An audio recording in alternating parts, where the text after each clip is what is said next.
ನೋಡೋಣ, ಈ ವಾರದಲ್ಲಿ ಆಗ್ಬೋದು, ಸದ್ಯದಲ್ಲೇ ಆಗ್ಬೋದು. ಕೊಡ್ತೀವಿ ಅಂತ ಹೇಳಿದ್ದಾರೆ. ಕೊಡ್ತಾರೆ ನಿಗಮ ಮಂಡಳಿ ಕೊಡ್ತೀವಿ ಅಂತ ಹೇಳಿದ್ದಾರೆ.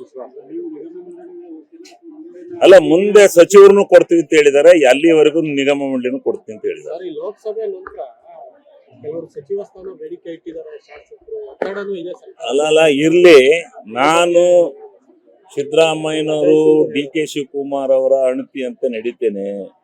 ಸಿದ್ದರಾಮಯ್ಯನವರು ಡಿ ಕೆ ಶಿವಕುಮಾರ್ ಅವರು ಏನ್ ಹೇಳ್ತಾರೆ, ಅವರು ನನಗೆ ಮಾತು ಕೊಟ್ಟು ಚುನಾವಣೆಯಲ್ಲಿ ಕರ್ಕ ಬಂದಿದ್ದಾರೆ. ಅವರು ಈ ಮೊದಲನೇ ಸಾಲ ನಿನಗೆ ಕೊಡಬೇಕಾಯ್ತು, ಕಾಲಾವಕಾಶದಿಂದ ಕಾಲದ ಇದರಲ್ಲಿ ಕೊಡಕ್ಕಾಗ್ಲಿಲ್ಲ, ವ್ಯತ್ಯಾಸದಲ್ಲಿ ಮುಂದೆ ನಿನ್ನನ್ನು ಮಂತ್ರಿನೂ ಮಾಡ್ತೀವಿ, ನಿಗಮದ ಅಧ್ಯಕ್ಷನೂ ಮಾಡ್ತೀವಿ ಅಂತ ಹೇಳಿದ್ದಾರೆ. ಅವರ ಮಾತಿಗೆ ಬದ್ಧನಾಗಿದ್ದೇನೆ. ನಿಗಮ ಮಂಡಳಿದು ಯಾಕೆ ಸರ್ ಇಷ್ಟು ತಡ ಆಯ್ತೈತೆ? ಇದೇನೋ ನನಗೆ ಗೊತ್ತಿಲ್ಲ, ಬಹಳ ಜಾಗೃತಿಯಾಗಿ ಮಾಡ್ತೀವಿ ಅಂತಕ್ಕಂಥ ಮಾತನ್ನು ಹೇಳ್ತಾ ಇದ್ರು. ಬಹುಶಃ ಜಲ್ದಿ ಆಗ್ಬೋದು ಅಂತ ನಿರೀಕ್ಷೆನಲ್ಲಿದ್ದೀವಿ.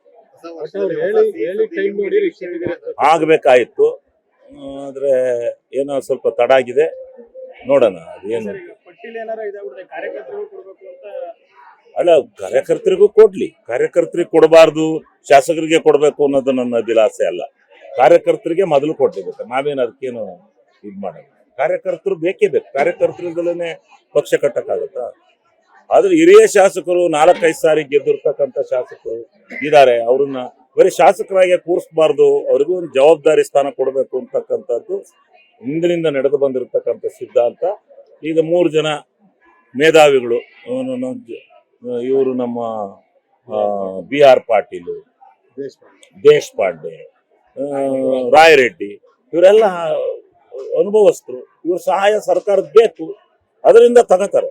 ಕಾರ್ಯಕರ್ತರಿಗೆ ಕೊಡುವಂತ ಕಾರ್ಯಕರ್ತರಿಗೂ ಕೊಡ್ತಾರೆ. ಹಿಂದೆ 18ರಲ್ಲಿ ಕೊಟ್ಟಿದ್ರಲ್ಲ ಸಿದ್ದರಾಮಯ್ಯನವರು ಎಲ್ಲರಿಗೂ ಸಮರ್ಪಕವಾಗಿ. ಅನುಕ್ಷಣದ ಸುದ್ದಿಗಳಿಗಾಗಿ ವಿಸ್ತಾರ ನ್ಯೂಸ್ ಯೂಟ್ಯೂಬ್ ಚಾನೆಲ್ ಸಬ್ಸ್ಕ್ರೈಬ್ ಮಾಡಿ. ಹೊಸ ಸುದ್ದಿಗಳ ನೋಟಿಫಿಕೇಶನ್ಗಾಗಿ ಬೆಲ್ ಐಕಾನ್ ಕ್ಲಿಕ್ ಮಾಡಿ. ಲೇಟೆಸ್ಟ್ ಅಪ್ಡೇಟ್ಸ್ಗಾಗಿ www.vistaranews.com ವೆಬ್ಸೈಟ್ಗೆ ವಿಸಿಟ್ ಮಾಡಿ. ಅಂಗೈಯಲ್ಲೇ ಜಗತ್ತಿನ ಸುದ್ದಿ ತಿಳಿಯಲು ವಿಸ್ತಾರ ನ್ಯೂಸ್ ಕನ್ನಡ ಆಪ್ ಡೌನ್ಲೋಡ್ ಮಾಡಿ.